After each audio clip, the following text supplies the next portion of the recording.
인생을 살아가면서 어느 누구나 세 번의 기회는 있다고 합니다. 그래서 아무리 어려운 사람도 또 아무리 잘 나가는 사람도 인생을 그렇게 변화시킬 수 있는, 뭔가 새롭게 할 수 있는 세 번의 기회가 있다는 거예요. 그 한 번은 다른 것이 아니고 이 학교를 가는 겁니다.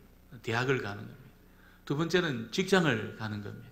세 번째는 결혼을 하는 겁니다. 그때마다 인생의 그 마디인데, 이 마디에 여러분 어떻게 선택하느냐, 또 어떤 결정을 하느냐에 따라서 인생의 큰 변화를 경험할 수 있다고 그렇게 말합니다. 여러분은 몇 번의 기회가 남았습니까? 이건 세상 사람들 이야기예요.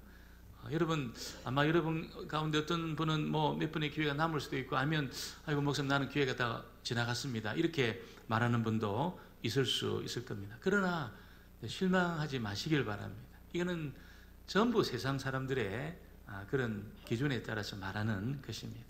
여러분, 하나님의 사람들에게는 세 번뿐 아니라 계속적으로 기회가 있는 줄 믿습니다.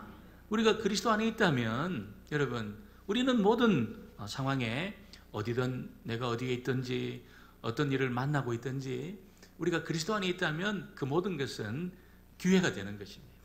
사도 바울은 이 감옥에 갇히는 일을 겪게 되었습니다. 제가 그 바울이 갇혔다고 추정이 되는 감옥을 가보니까 한 평 정도가 또 안 되는 그런 곳이에요. 아주 밖에 조그맣게 보이는 창이 하나 나 있고, 도대체 이곳에서 어떻게 이런 위대한 글들을 써냈나, 그런 생각이 들어요.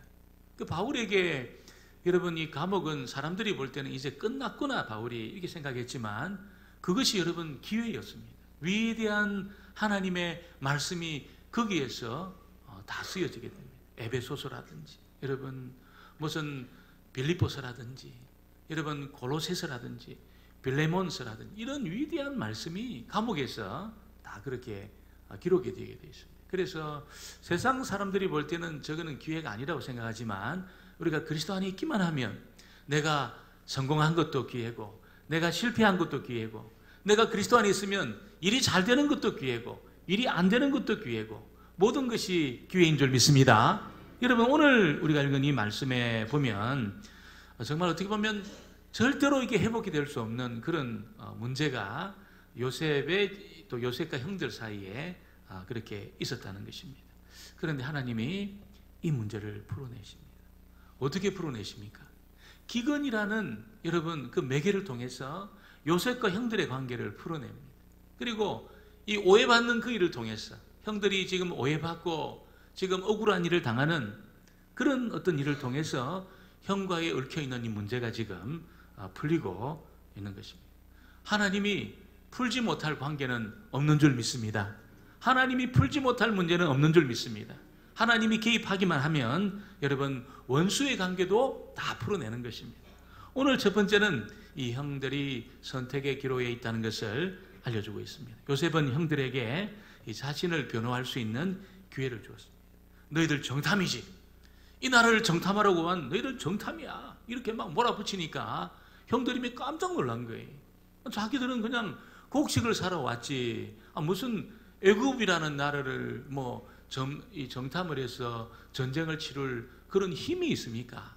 아무런 그런 계획이 없고, 기근을 만나가지고 이런 기근 중에 살아남으려고 곡식을 사러 온 것뿐인데 지금 애굽의 총리가 몰아붙이는 거예요. 너희들 분명히 정탐꾼들이다.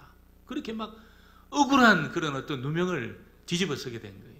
그래서 지금 형들이 자신을 이제 변호하게 됩니다. 18절 19절을 같이 한번 보겠습니다. 18절 19절 말씀을 같이 봅니다. 사흘 만에 요셉이 그들에게 이르되 나는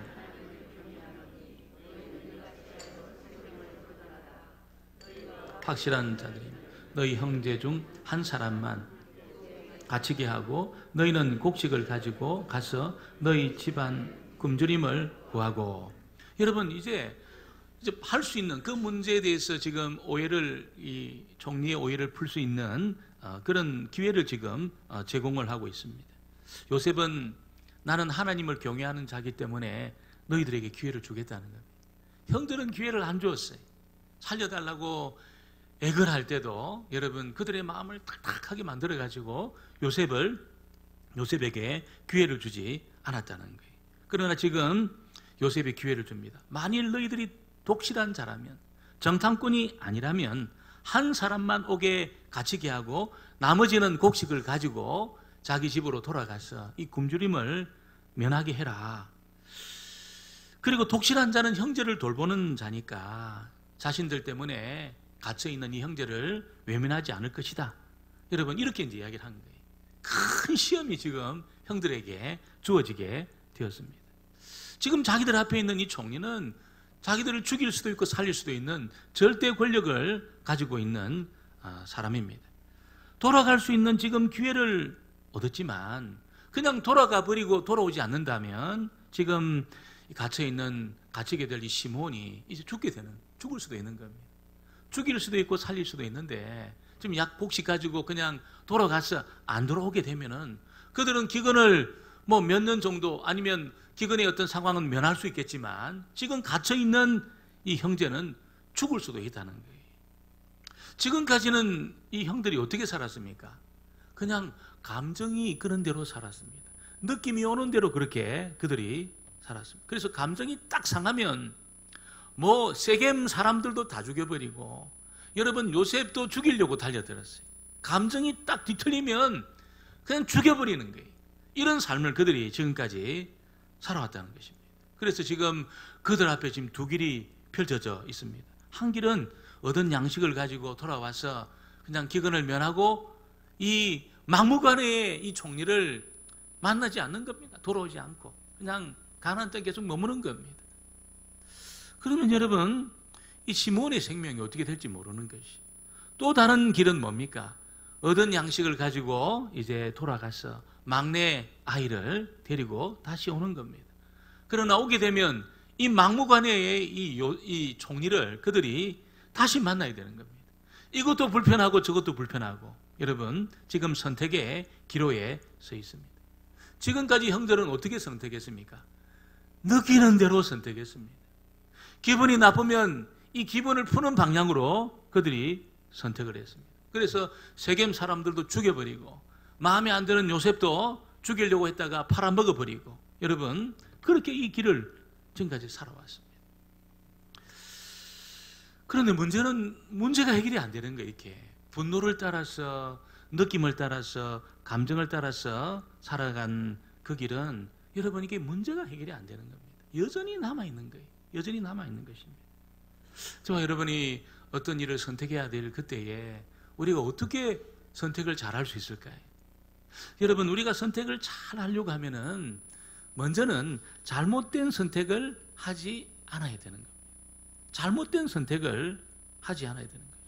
어떤 것이 잘못된 선택일까요? 내 안에 막 분노가 막 솟아오르는데 여러분, 내 안에 막 미움이 막 그냥 솟아오르는데 어떤 일을 선택하는 거예요?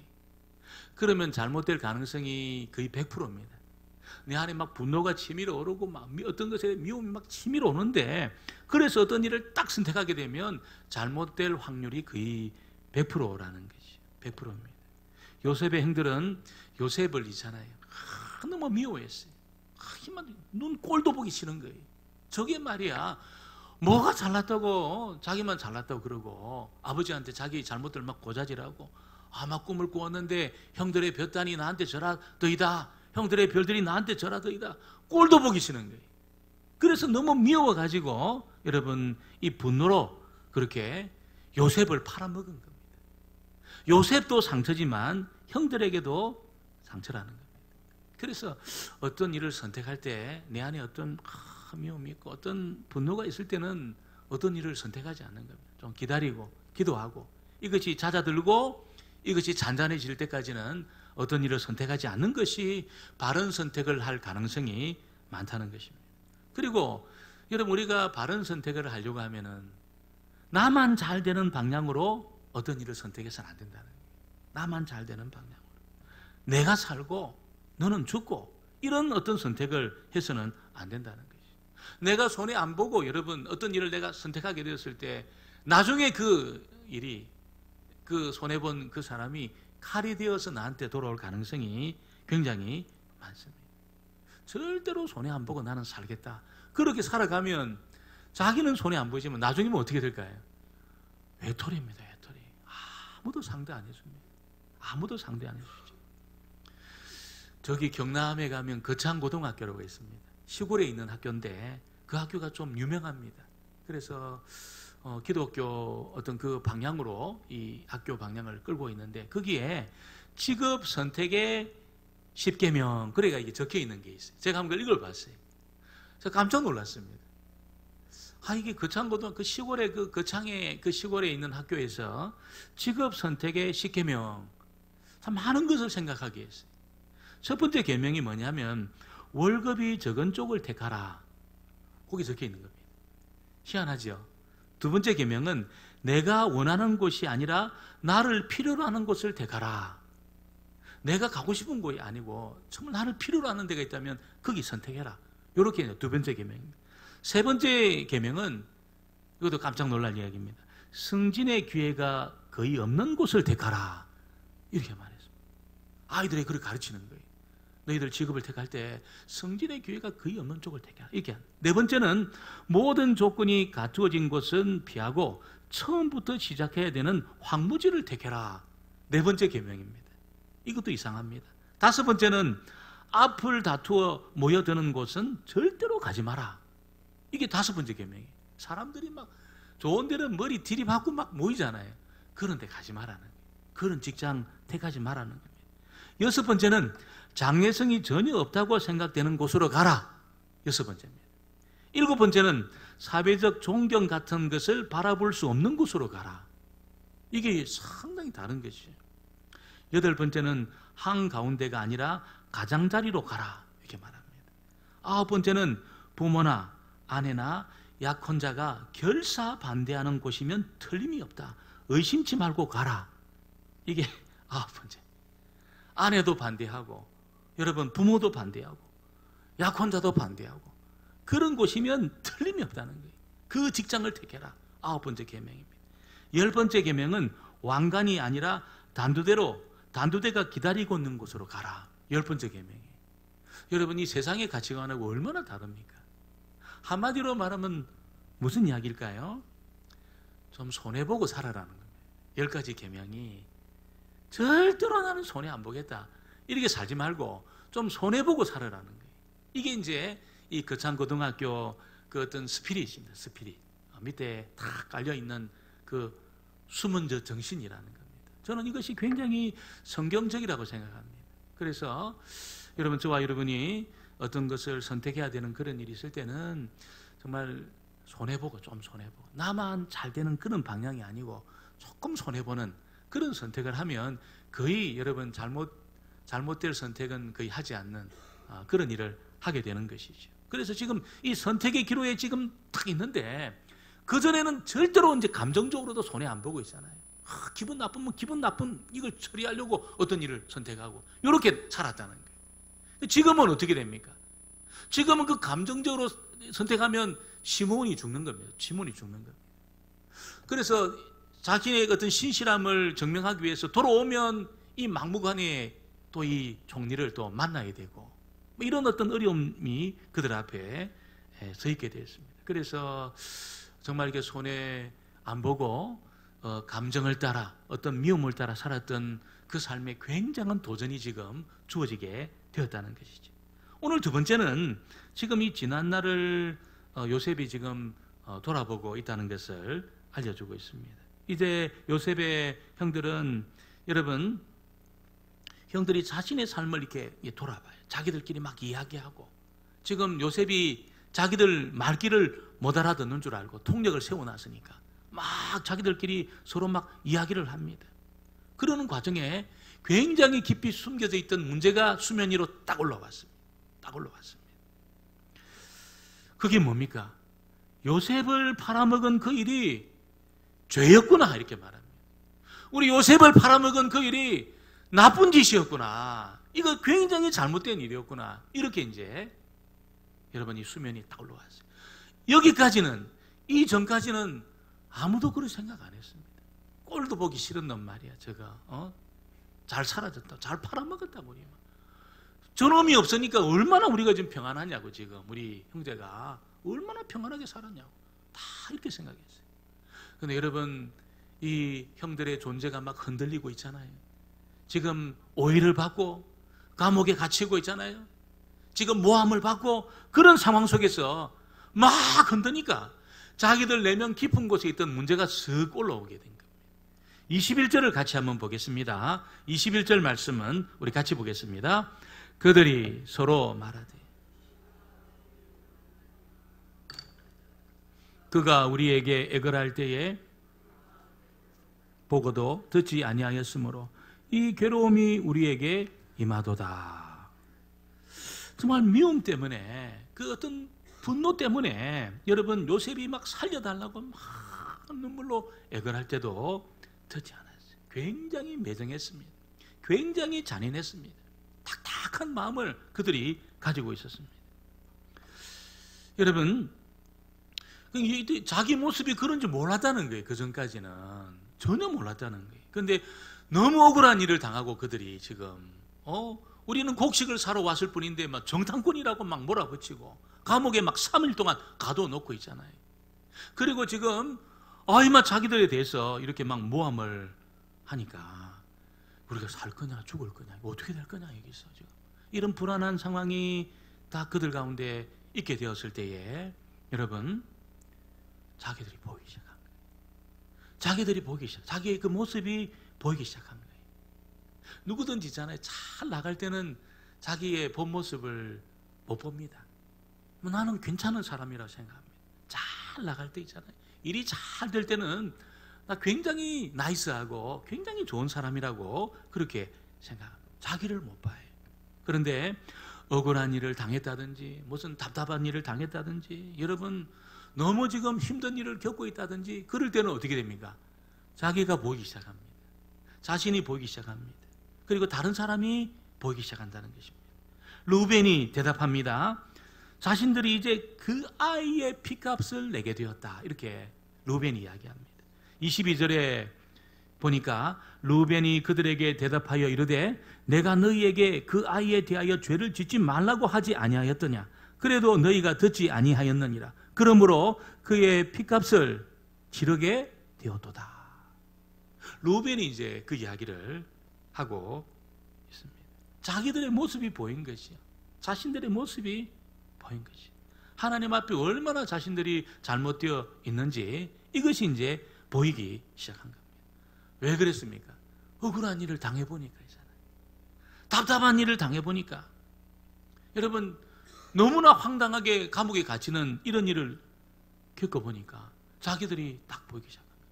다른 사람이 눈에 들어오기 시작한 겁니다. 그 전까지는 자기들 전혀 잘못 없다고 생각했어요.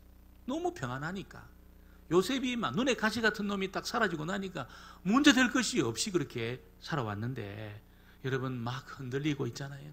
감옥에 갇히고 여러분 억울한 일을 당하고 이게 우리가 감옥에서 나갈지 죽을지 알지 못하는 그런 어려운 상황이 딱 닥치게 되니까 자기들의 모습이 보이기 시작한 것입니다.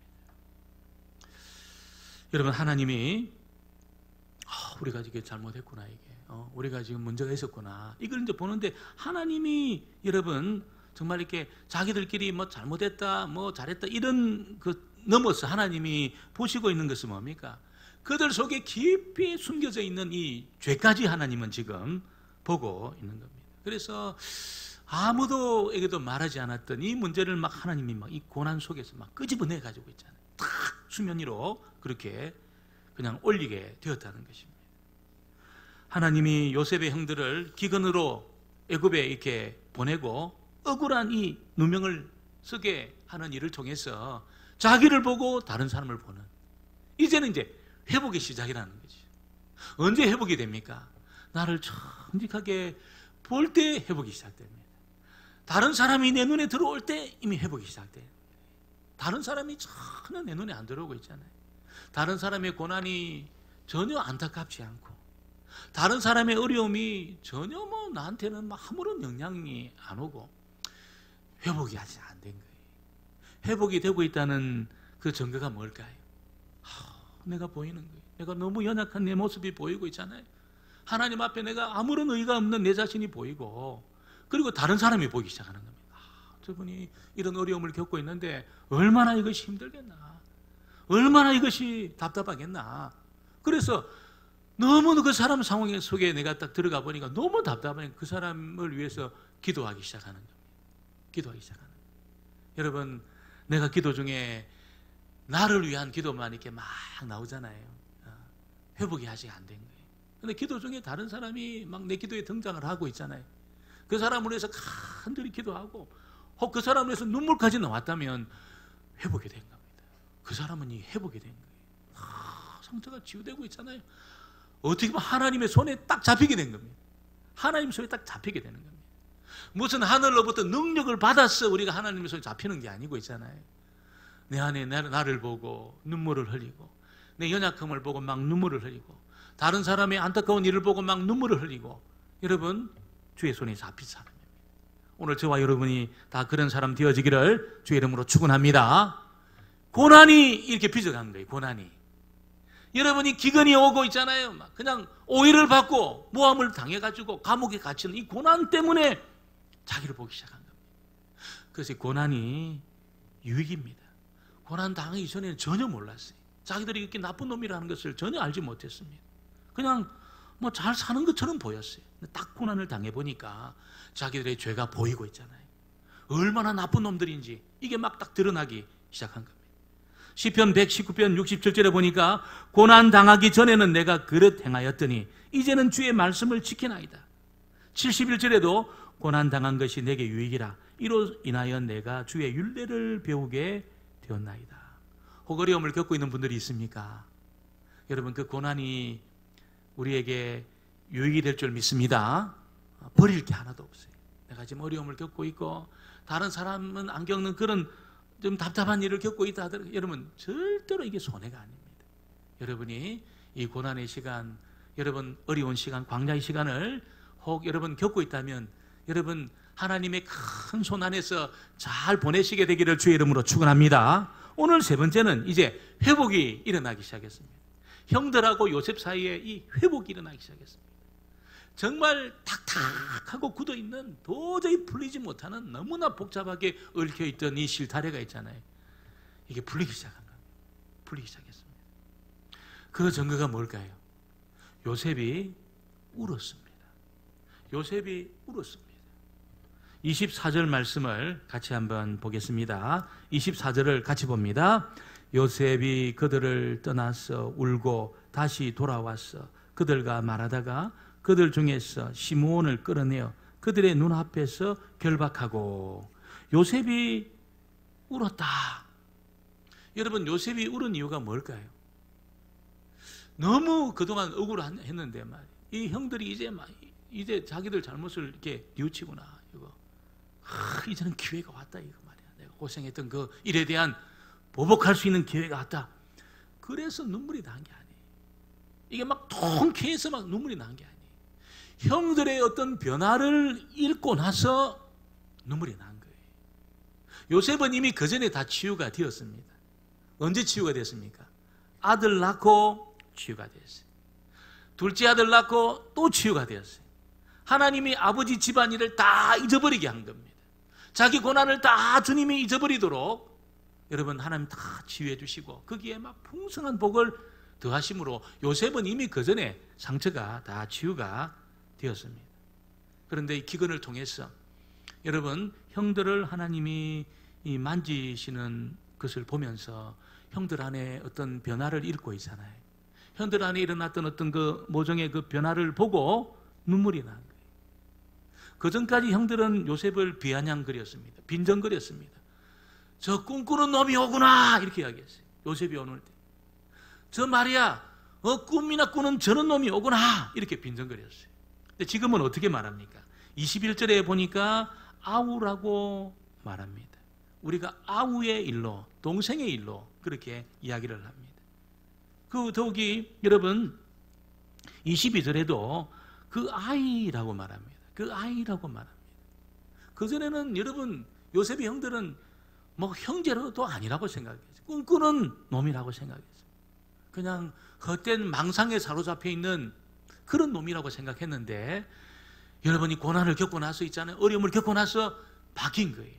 자기들의 아우라고 말하고 그 아이라고 말하고 있습니다.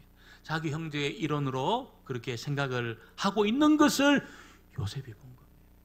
그 10수년의 시간이 흘러가면서 요셉 안에, 형들 안에 어떤 변화가 일어났다는 것을 알게 된 것이죠. 이제는 아버지를 볼 수 있는 기회가 왔구나. 이제는 동생을 볼 수 있는 기회가 왔구나. 눈물이 났습니다. 눈물이 났습니다.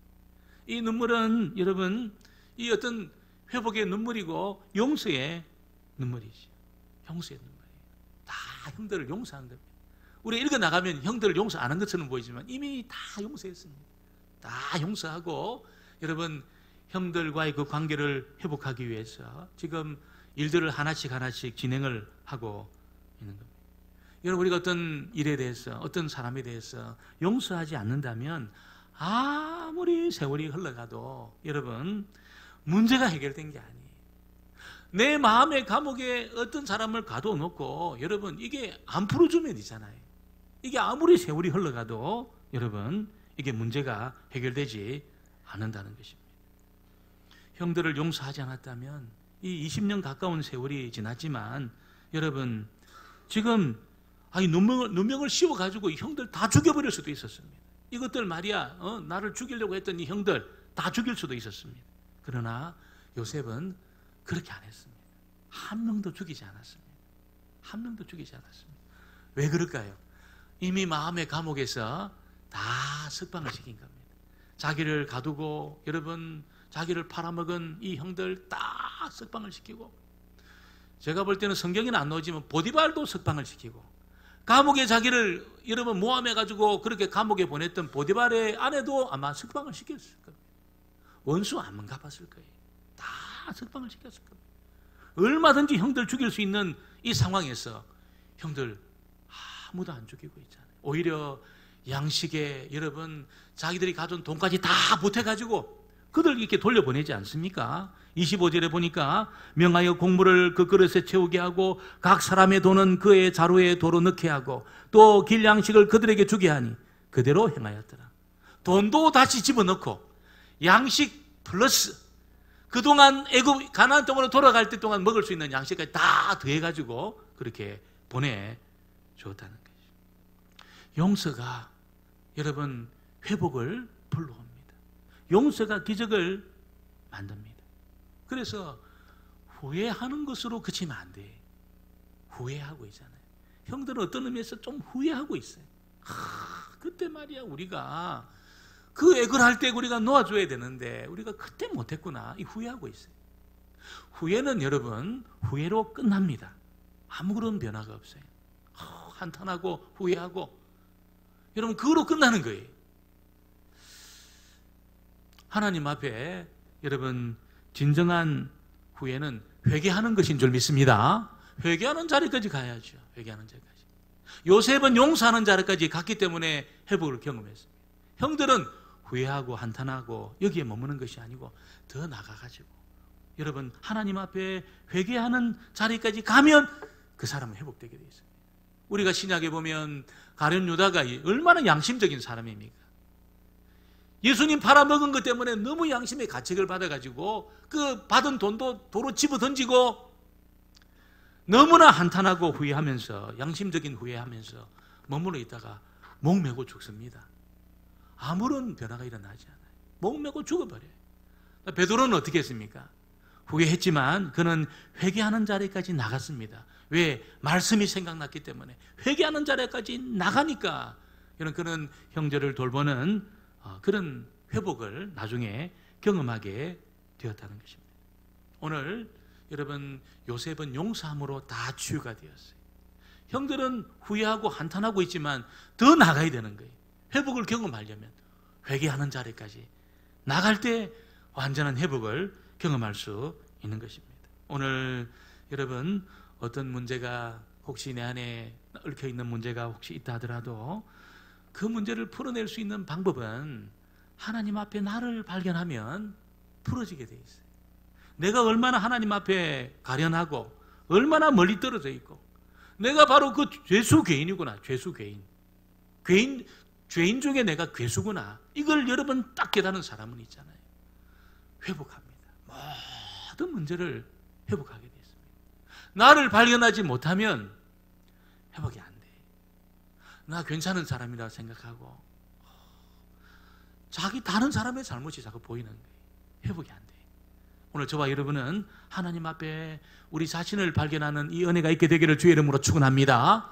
그래, 주님을 붙들고 있잖아요. 그리고 주님을 붙들고 하나님 은혜를 경험하고 내 마음의 감옥에 모든 가둬놓은 사람을 다 풀어내시고, 여러분 진정한 이 치유를 경험하는 저와 여러분 되어지기를 주의 이름으로 축원합니다.